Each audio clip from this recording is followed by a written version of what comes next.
Hello there, guys. This is the Real Guardian, and this is the first recording of What If Deku Married Lala, Nana, Momo from To Love Ru. Now, with this one, I don't got much to say for backstory, but I will at least point this out.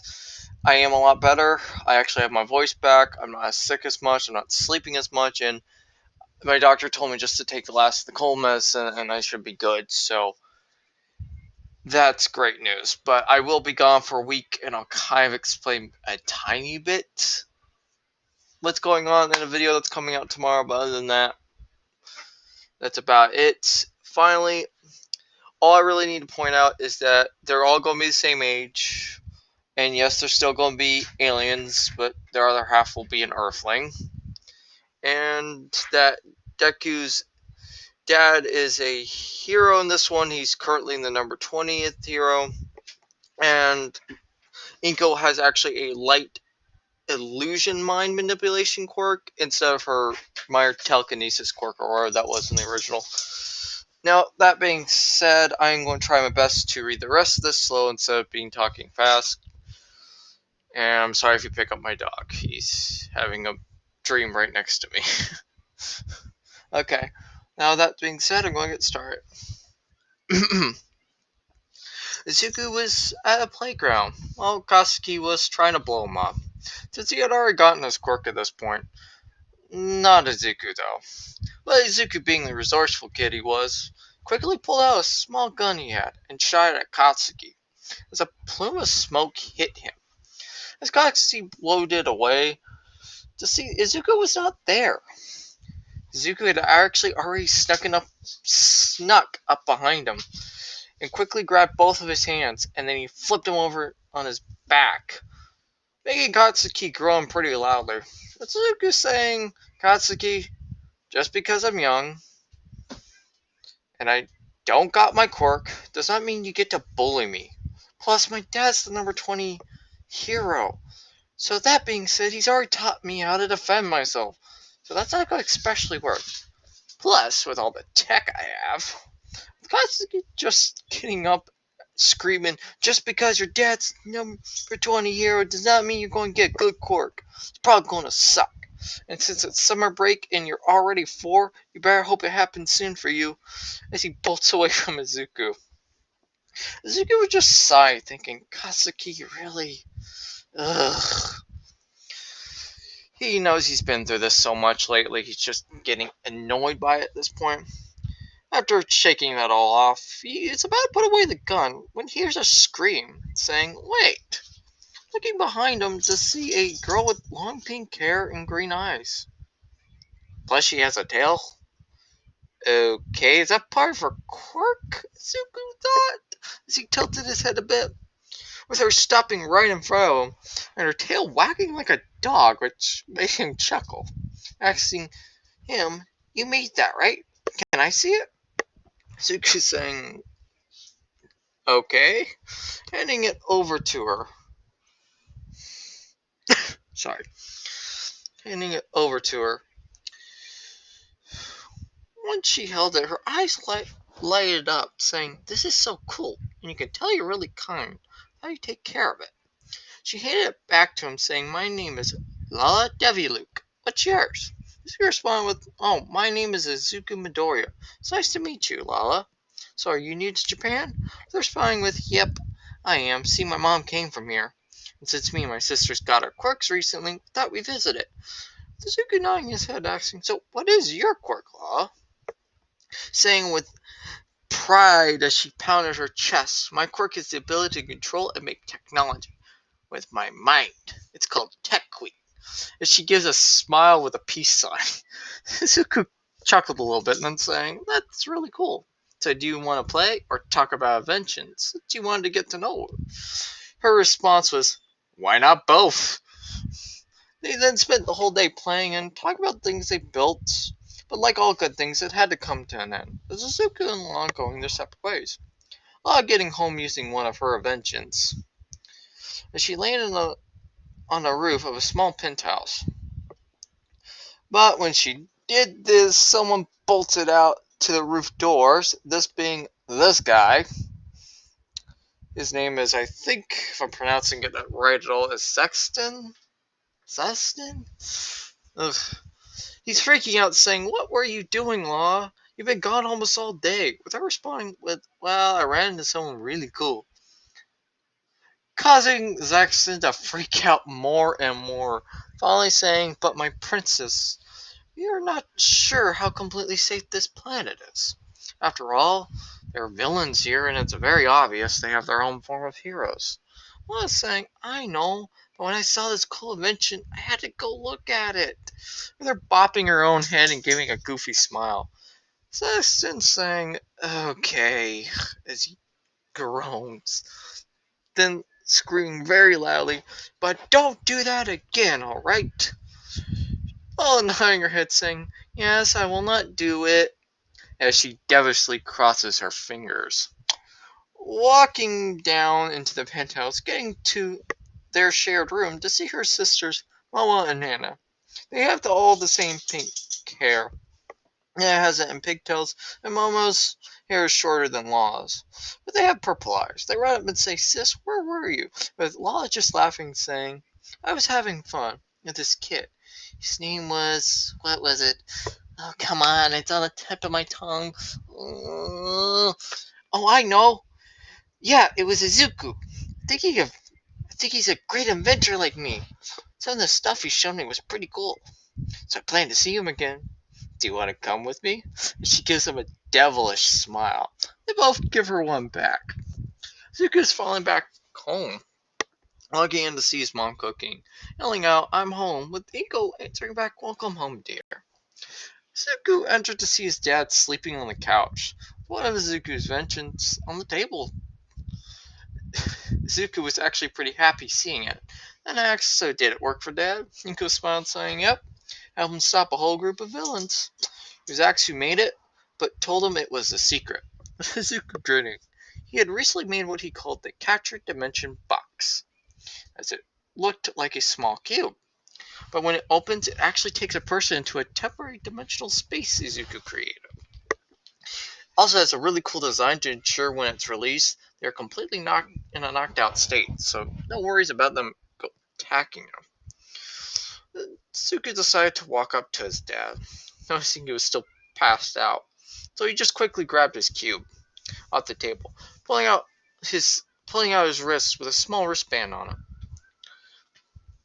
Tapping on this wristband as the cube and the band make a digital display appear, getting data from the cube to the wristband. Once this is just gotten done, his mom says out loud, "Okay, you two, time to eat." But Izuku's dad Hisashi waking up saying, "Oh, hey there, son. How's the data?" Zuko responded, "Good. I just need to make some more adjustments, some tweaks here and there, but it should be finished soon so you can use it anytime you're out here working." Sashi rubbing Zuko's head, saying, "That's great, but it's time for dinner. Tell me about your day, Izuku. Also, your mom's already giving us the death glare." After they sat down and ate most of their meal, Zuko told them over the dinner table about what Katsuki had done. It's both Inko and Hasashi's side. Hasashi saying out loud, "Ugh, I need to talk with that boy. I'm a hero, don't I?" Inko responding with, "If you want that headache, dear." They all have a good laugh because they know how Katsuki is. Zuko said, "I also met a really pretty girl. Her name was Lala. She has really pretty pink hair, green eyes, and she had this really cool looking tail." Zuko smiled when he thought about her. It's Hisashi and Iko just giving each other a look, both thinking, "Did our son just find his princess already?" They chuckled a little bit but smiled, thinking this was good for him, since he hasn't really made any friends that don't want to try to blow him up. It being the following day, Izuku is taking out one of his new inventions. It's a shield. He's been testing it in the forest. He's been bashing it with nearby sticks, other assortment of items nearby. While this is all going on, La, Nana, and Momo are flying around. Particularly, La is trying to find Izuku. While they're flying, they all see this bright light in the nearby forest and decide to go check it out. Izuku finalizing what what was left of the stick, decided to tap the shield in his wristband, once again getting data between the two things. He turned around to see three girls with pink hair approaching him. He readied one of his swords his dad had given him for protection. But when they landed, Lala ran up saying, "Hey there, Izuku." With a response saying, "Oh, hey there, Lala." He put his sword back and walked up to see her. The girls were still flying with wings. Izuku asked, "Is that part of your quirk?" Lala smiling with pride, saying, "No, it's my invention, the anti-gravity wing system." As she went into detail, a small chip is placed on the back of clothing that gives the user a pair of badass, devilish wings on their back to enable flight. Yusuke looking up at the wings in amazement, saying, "Wow, that's really cool, Law." Also, who are you girls? With his curious look as he stared out. As they landed, Nana came walking up first, saying, "We are sisters, and my name is Nana." She gives Izuku a scowl. The little girl chiming in, saying, "My name is Momo, and it's very nice to meet you." But she smiles at Izuku, which causes him to blush a bit. Smiling back with, "My name is Izuku Midoriya. It's nice to meet you both." With him holding out both his hands, Momo happily shaking it, and Nana basically does it out of spite. After that, Law's looking at Izuku's invention, saying, "You're a complete genius. This thing could protect you from even a warship blast." When she says this out loud, Nana and Momo give a very shocked response, and scream, "What, are you trying to protect yourself from a siege or something?" Zuko chuckled, not really understanding what was going on. Said, "No, not really. I just wanted to make something to help protect people." Still really in the early experimental phase, to be honest. So it can only run for about 3-minute intervals at a time. And there's an hour cooldown period in between all that. As he hits buttons on his wristband, causing the shield to shrink and turn off. It actually fits in the palm of his hands now. As he turns around asking, "So what are you planning on doing?" Well, girl's kind of giving a confused look. Zuko clearing up, saying, "Well, since you're here, might as well play together after all. It's still a young day." With his bright smile, after he said that, it actually made all the girls blush. They thought to himself, "Why is my heart beating so fast?" Well, I decided to speak up first, to get rid of the awkwardness, and let's explore everywhere in the forest. I'm online with that plan. They're going to have their adventure in the forest today. They've been walking around for a while. They get to a small creek or river in the forest. Seeing a small bear, Zuko's saying it's best if we go around it. They're responding, "No, it's okay. We just gotta help it." Zuko's just giving her a puzzled look. So they realized and sighed heavily, and Lin basically said in a slightly pissed off tone, "See, my quirk is the ability to summon animals, to understand them, speak with them, and if my willpower is stronger than them, I can control them." She got closer to the bear, saying, "Hey there, my name is Nana. So what's wrong?" Bear, as one would expect, roared at her, with Nana nodding her head, saying, "Oh, you were separated from her mom. So where's the last place you saw her?" With it roaring a couple times again at her, with her saying, "Okay, I see. Since I got my sisters and my new friend with me, I'll help you look." As she bends down and pets the small bear. They all work together, and about almost 2 hours later, they found the bear's mother. I think Nana, with her just responding it was no problem. Suku came up after they had walked away, saying, "Your quirk is amazing. It really helped us understand the relationships between animals and people better. Plus, it was amazing how easily you went up and helped that bear." Then smiling again at Nana, causing her to blush, saying thank you to Izuku. He then asks, "Hey, I got to go somewhere in the forest today. You okay with that?" "Just to this flower patch. Part of something I am researching." The girls look at each other and nod, saying, "It's okay." Zuko confirming with his own nod. Now, walking to where this flower patch is, they enter a small cave. The girls looking around, Zuko's saying, "Okay, you gotta be careful here. This cave has a couple pitfalls in it here and there." I know you got the wings, but that's just a warning, okay? After hearing this, they actually decide to follow Izuku pretty closely for right now. They go through this cave to get to a secluded field with various flowers of all kinds. But Izuku ignored them and went to a small tent that was nearby. The girls, even though they were staring at the beauty of the flowers, finally noticed this and decided to follow him. See, it was a place to set up to take care of all the plants' needs. With Izuku seeing all his Starfield eyes seeing the robots, he decided to start explaining what's happening here and starts with the robots. As he puts the robots in front of Law. I use these guys to get water in the field, the blue ones. As he points to the next one. They're here to monitor and check the plant cells for any abnormal change, these being red ones.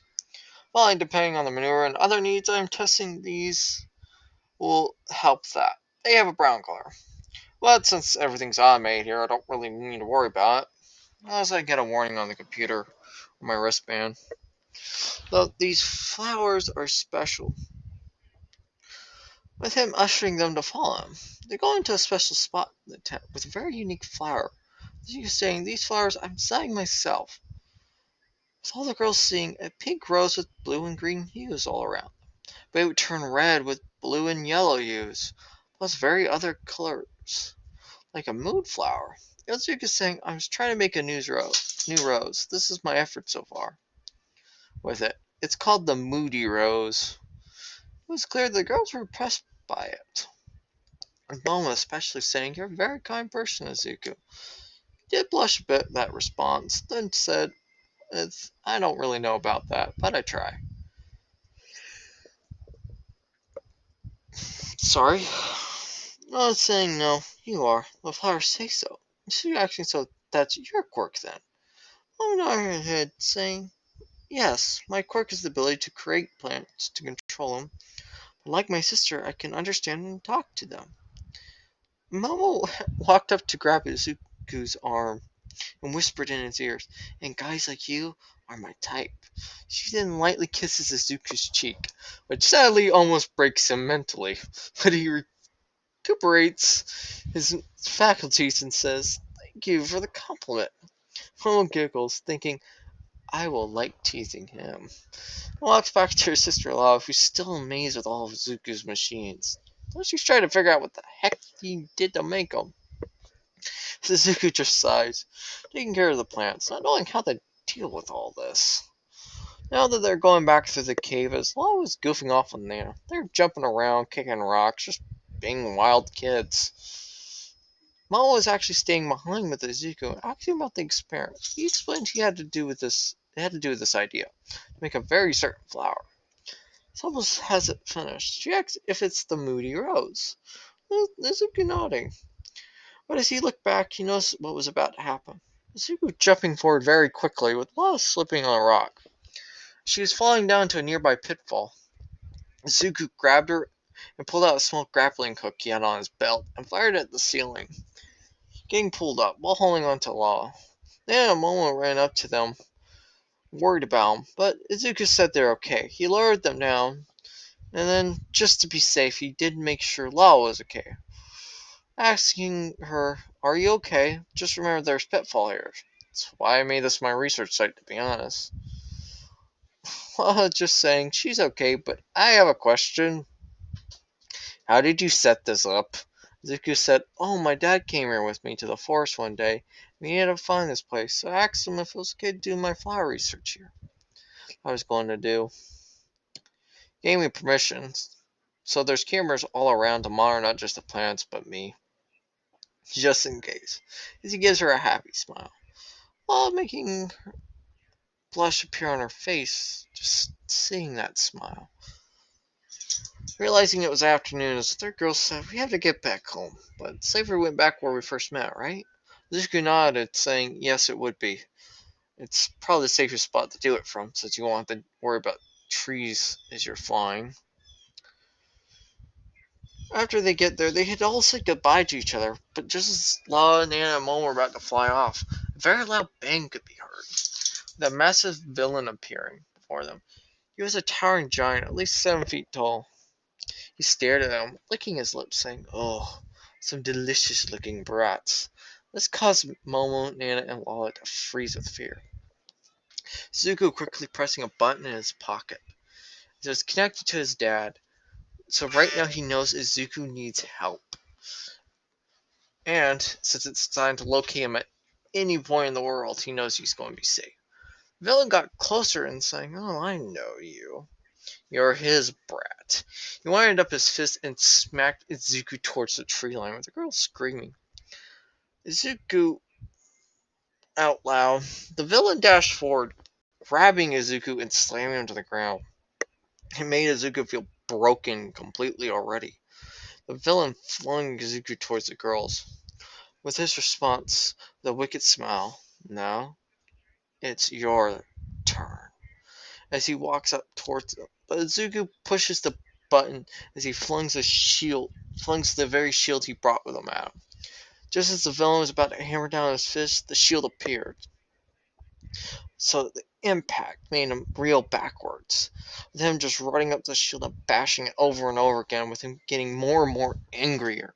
He turned around and grabbed Izuku by the neck, saying, "You will die for this, brat." As his life was being squeezed out of him, Izuku saw everything was going dark. But he opened his eyes, once more to see a black void, with a white, pale blue flame appearing before him. It seemed to pulsate the closer he walked to the flame.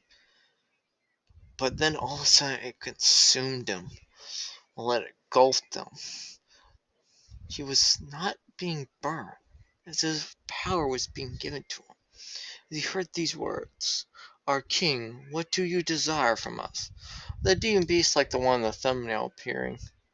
Zuko saying, "I want your help. I need to protect my friends." The beast answering, "Okay. Just release this power, then." Back in the real world, the villain was laughing, saying, "Good, that brat is dead."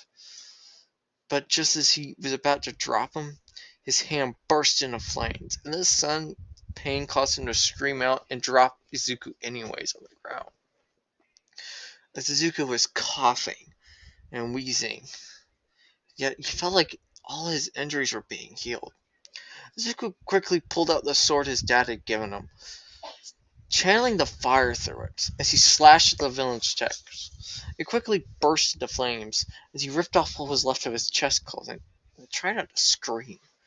Seeing a massive burn on his chest, with him probably screaming out, "So what if you got your dad's quirk?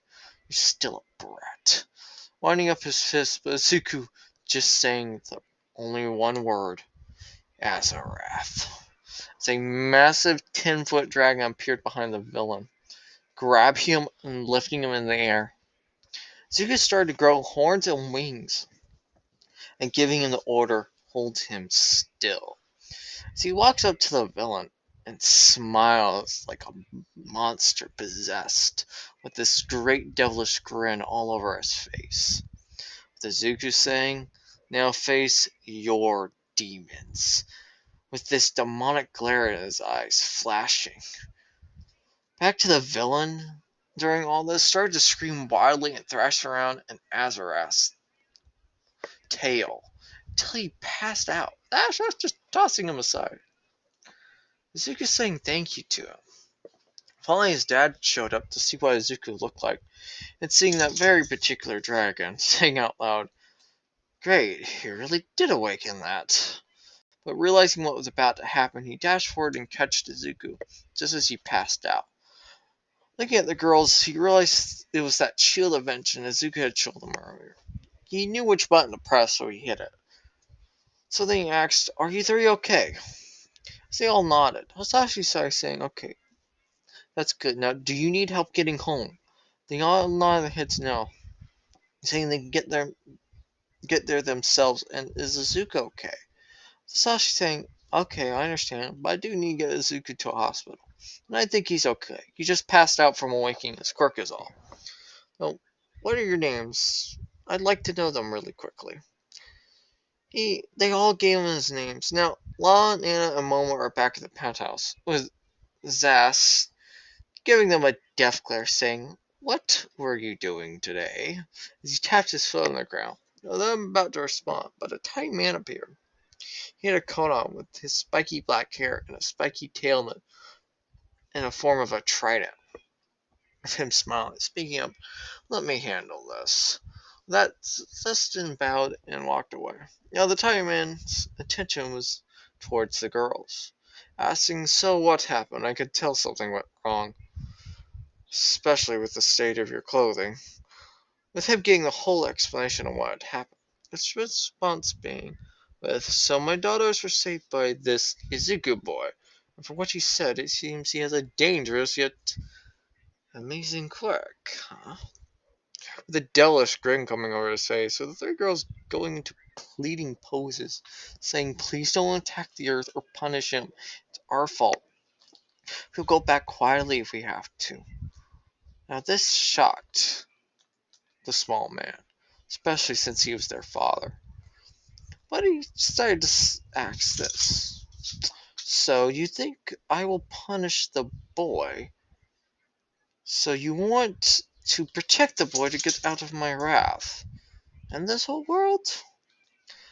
May I ask again, why are my most selfish daughters in the whole world doing this?" All of them starting to blush, saying it's just because it's Izuku. With them putting it together, saying, "Ah, I see. I will just talk to him and make my decision then." About a week has passed, with Izuku finally waking up, grabbing his head in pain. Seeing his dad sitting there, with him asking, "Wait, why are you here?" Sasha giving him a response with, "I got a week off of work to make sure you're okay, Izuku. So I need to be honest with you, son." Izuku was really confused, but asked, "Okay, what is it?" Masashi taking the deepest sigh he's ever done. Clearing his throat, tells me to, as he said, "See, I'm actually a devil, and I'm first in line with the throne. The ability to summon demons with horns and wings. The enhanced body strength and speed you get come from that. Anything else is from your own work. But you have awakened your demon side, me being their only child," as he started to ponder and started to whisper out loud, "and you being their only grandson, your grandmother will hear about this. It's gonna be a total nightmare, because they're probably gonna make you the next and second in line. Immediately after this, I get your power praised." The whispering turned into just unintelligible rambling. Zuko is in complete shock but said, "Okay, I am half demon and human. Does mom know about this?" She just smiled, saying, "Of course she knows. After all, I was summoned by her in her teens, after her boyfriend cheated on her with her best friend. So she summoned me to get revenge, but you could say I fell in love with her at first sight. So my price to give her revenge is to be her husband. The rest is history. Though I will admit I did become a hero, and I am the number 20. After all, I am known as Firebrand, though. Summoning, I've never been able to do that, but it seems that you can, which is amazing. But since you're awake, we need to get your quirk tested immediately. I will talk all about all this, okay?" Suku nodding his head, with his dad leaving, causing Suku to look down his hand, saying, "So, I'm not human." But a smile comes across his face, saying to himself, "Well, I'm gonna be a hero, no matter what. Plus, this is gonna be one hell of a fun life." Hearing the door open when the doctor came in, told Izuku they're going to do the quirk test right now. Once they finished the test, the doctor just said, "Your son's quirk is a half and half quirk. We're calling it the King of Demons. He has a stronger version of both your quirks, Mr. and Mrs. Midoriya. So the color of his flames are white-blue. They are so hot that you can almost melt anything in this world with these. You can summon various weapons like your quirk can, but not just swords. It's any weapon, which is interesting. He can channel your flames through it as well, but you can also use it on his own, which is something you can do. Now, what his power from his mother quirk is, or his version of it, it seems that he can make anyone face their greatest inner demons. So I'd have to say it is a huge upgrade of your mind illusion quirk, Mrs. Midoriya. That being said, what really is interesting is the last four abilities. These are something I wasn't expecting. You can make demons by summoning them. Second, once he taps into more of this demonic powers, you could say, he grows horns and wings out of his body. Three, he has an enhanced body with speed, strength, durability, as he listed off some or other things. And fourth, it seems he might have a regenerative power, but I don't know how it works. Might take time for it to manifest more properly, sadly. So, in all this has been said, this is a very dangerous quirk. He needs to learn how to master it. But I know he'll become a great hero one day if you guide him on the right path. I'm sure of it. The doctor thanked them for their time and left the room. Tsuku's saying, so I'm going to get trained even harder now, aren't I? With the Sasaki just nodding his head, then saying, yep, I might have to get up with that fire. Tsuku gave him a puzzled look, with Sasaki responding that it's because my fire is not as strong. I have to use my sword to even use it, as the doctor said. But you don't. He smiled at Zuko, being very proud of him as he rubbed his hair. With Zuko knocking his hand away, then looking at his own mom, Minko, saying, so you really did that, Mom? She blushed and embarrassed, and saying, I was a young girl and heartbroken, so I'm sorry I did that, okay? He chuckled at her. But then she made sure to point out, but you're still my precious son, and nothing will change that. Now, they help Izuku back to his room. So after they're ready, they hear a knock on the door. Sasaki saying, who is it? As a man's voice came out. I am the father of those three girls, he said. May I talk to you? Well, Sasaki saying, why, yes, come on in. So a man walked in saying, hello there, my name is Gid Lucino Luke. I think that's how you pronounce his full name. And I want to thank young Izuku for keeping my daughter safe. Izuku responding with, you are very welcome, and it's not a problem. I never let harm come to anyone, especially those three. The clear blush on his face, causing Gid to smile very happily, asking, so there's a question that needs to be answered. Zuko responded with, sure, what is your question? Gid, smiling even more devilishly, said, would you like to marry all three of my daughters? This caused everyone in the room to gag and cough. Zuko screamed, what? Gid responded, to be honest, I was looking for someone to marry, though. But you had to meet three criteria first. He must be strong and know how to handle himself. And with that situation in quirk, he met that easily. Second, he must be a man. And from what I was told, you're clearly already a man in my eyes. But the third is the most important one. They must actually like that particular man in question. But since it's all three of them, I see no reason not to marry them to you. Zuko said, but we don't really know that for sure, with kids saying, well, you can hear it from them. Because all three of them walked down, saying, kind of blushing pretty hard, saying, actually, we do like you, Zuko. With Izuku just going mind blank as he's trying to process all this, as Inko got up and shook Izuku, saying, you better say yes. I've always wanted a daughter-in-law, and I get three absolutely adorable ones. You have my blessing to do anything you want when you're older. She gives him a smile with a thumbs up. Izuku just thinking, what the hell, Mom? So he calms himself down, saying, that's what they want. I'm okay with it. But I won't be their husband when I'm old enough to be married. Get saying that's good to hear, and I don't mind waiting. But can I trouble you, Mrs. and Mr. Midoriya? They looked at him confused, but asked what. With a shrug saying, my daughters live with you to build better relations with their future husband, Izuku.